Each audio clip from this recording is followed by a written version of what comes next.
মাগরিবের ওয়াক্তের পর কেন বাচ্চাদেরকে বাইরে খেলতে দেওয়া উচিত নয়? কারণ ওইটাই সেই ওয়াক্ত যখন জিন ও শয়তান তাদের ক্ষুধার্ত পেট নিয়ে শিকার করার জন্য ছুটে বেড়ায়। আর তাদের সহজে শিকার হয় আপনার আদরের সন্তান।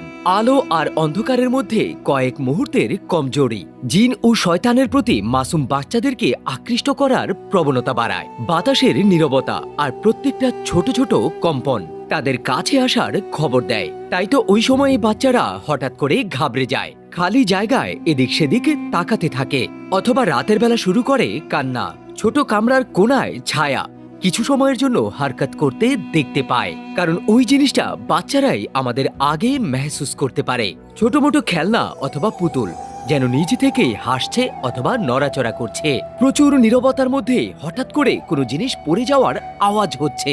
ইসলামী তালিমাতেও বলা হয়েছে মাগরিবের ওয়াক্তের পর বাচ্চাদেরকে বাইরে খেলতে দেওয়া উচিত নয়। তাদেরকে ঘরের ভিতরেই রাখুন, দরজা বন্ধ করে দিন, নইলে বাইরে থেকে জিন অথবা শয়তান তাদেরকে নজরে রাখবে। আর যদি একবার নজরে পড়ে যায়, যে ফিরে আসবে সে আর আপনার বাচ্চা থাকবে না।